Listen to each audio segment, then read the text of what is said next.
Salut à tous. Parti de Roquebrune-Cap-Martin, j'ai entamé ma traversée des Alpes en passant par le parc national du Mercantour. Expérience inoubliable, remplie de défis et moments de pur bonheur.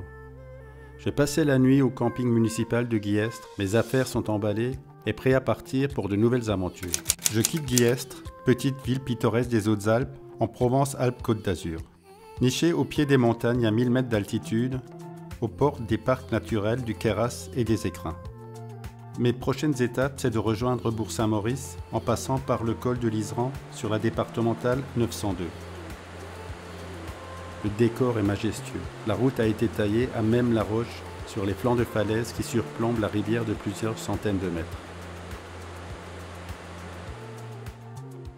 Suite à de nombreux effondrements, plusieurs tunnels ont depuis été percés. Le Guil, rivière torrentielle aux eaux limpides et tumultueuses, qui a prêté son nom à la ville de Guillestre. Des gorges bien impressionnantes donnent une idée de la force de l'eau et du temps qui a été nécessaire pour leur création, est l'une des portes d'entrée grandioses vers le massif du Queyras. C'est à Arvieux que l'ascension devient plus raide et difficile. Cette route en lacet me permet d'observer l'immensité du paysage. La Casse déserte, située à 2200 mètres, est un élément géologique atypique. Zone rocailleuse, quasi lunaire, composée d'éboulis d'où surgissent des pitons et carnioles jaunâtres, offre un paysage spectaculaire. Mon regard est tourné vers la beauté des paysages environnants, avec ces roches escarpées qui se dressent dans ce ciel bleu azur.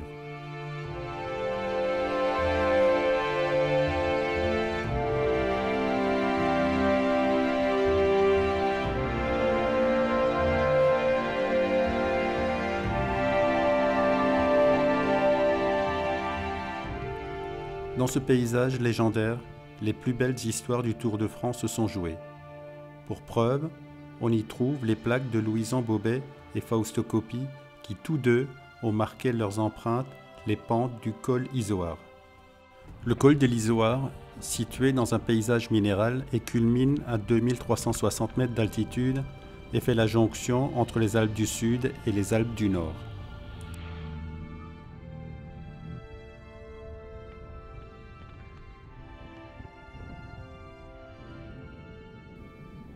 Après une belle et longue descente, je découvre blotti dans la montagne les nombreux hameaux de la vallée de Servières.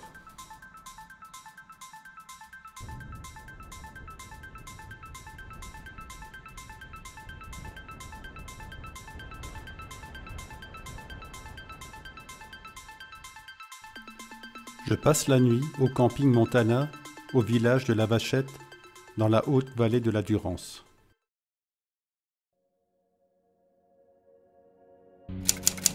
Au cœur des Hautes-Alpes, à la frontière franco-italienne, le long de la Clarée, dans cette vallée préservée, se trouvent deux jolies communes, Val-des-Prés et Névache.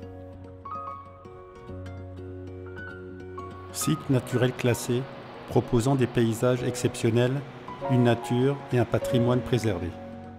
Planpinet, avec ses 1482 mètres d'altitude, est la plus haute commune de la vallée.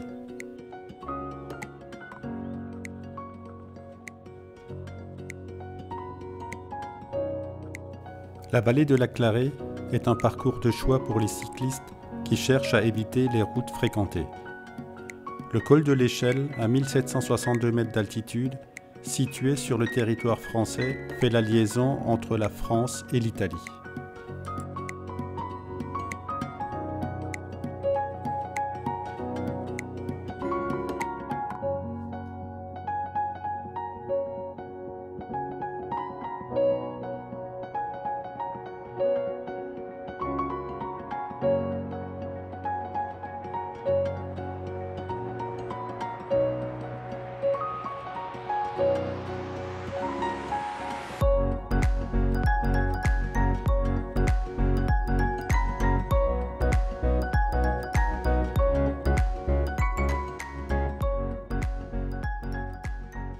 Après 25 km de descente, j'arrive à Souza. Ville romaine datant de l'Antiquité, les vestiges archéologiques côtoient les constructions modernes témoignant ainsi de l'histoire multiséculaire de cette magnifique ville.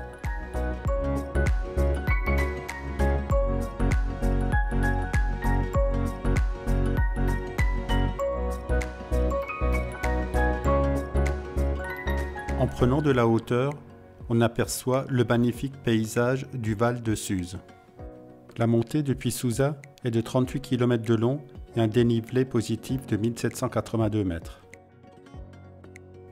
Je longe le barrage Saint-Nicolas sur un tronçon de route droite. J'ai dû partager la route avec une quantité infernale de motos et voitures.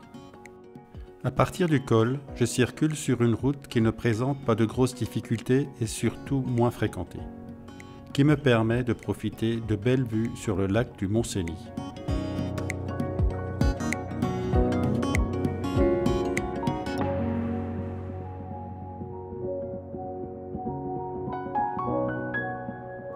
Franchir ce col me permet de passer en France dans la vallée de Maurienne pour arriver à Lens-le-Bourg, commune de la Savoie en région Auvergne-Rhône-Alpes.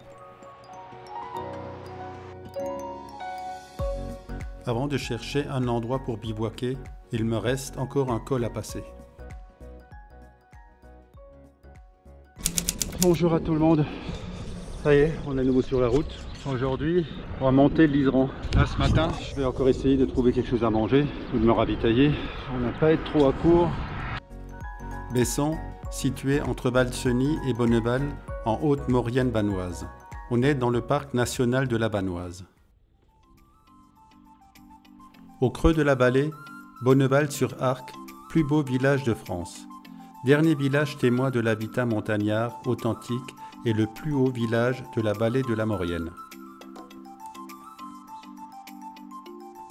Maison de pierre et toit de lauze, constituée à partir de pierres finement taillées, offre une résistance optimale aux aléas climatiques.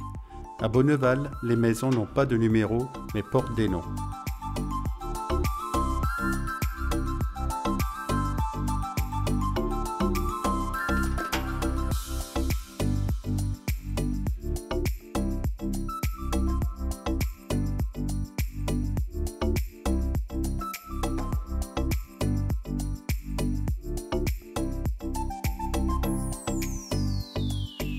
Sacré challenge en perspective.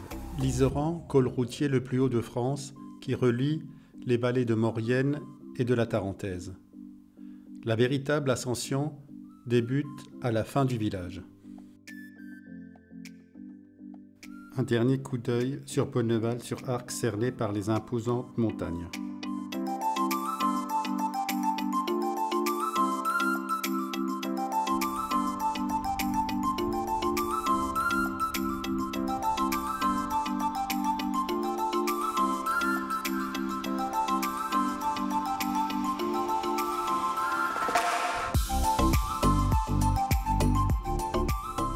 Le temps se gâte. J'espère passer le col avant l'orage. J'ai vraiment une bonne étoile. Au moment où l'orage éclate et est au plus fort, j'ai trouvé refuge sous le seul tunnel de l'ascension.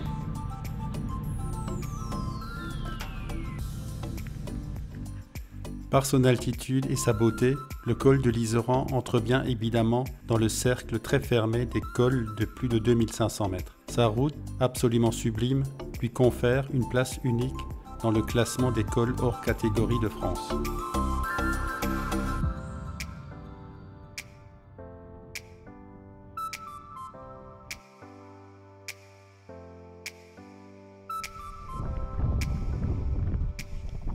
Au sommet, le vent souffle, à peine 11 degrés.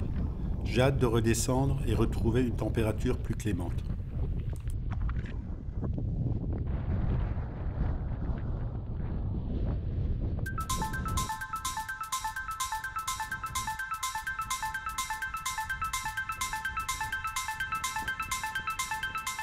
Vue d'ensemble de Val d'Isère avec au fond le lac de Chevril. La renommée fait d'elle l'une des capitales mondiales du ski.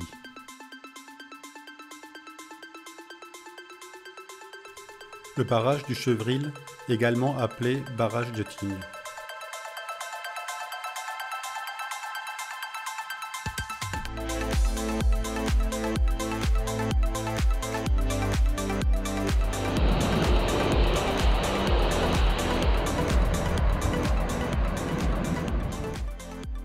Je fais une petite pause à ce cerisier et constate qu'il y a 25 degrés de différence entre le sommet et la vallée.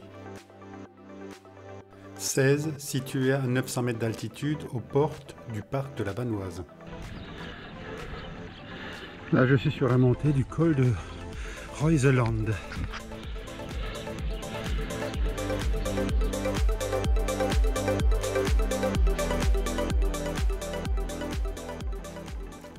La pente est régulière. Passant sous Crêt-Betex, ça marque l'entrée dans la vallée des Chapieux. Le paysage donne une sensation étrange et agréable de se sentir tout petit au milieu de la montagne. C'est ici que je compte passer une nuit réparatrice. Et je vous dis à très bientôt pour la suite de l'aventure.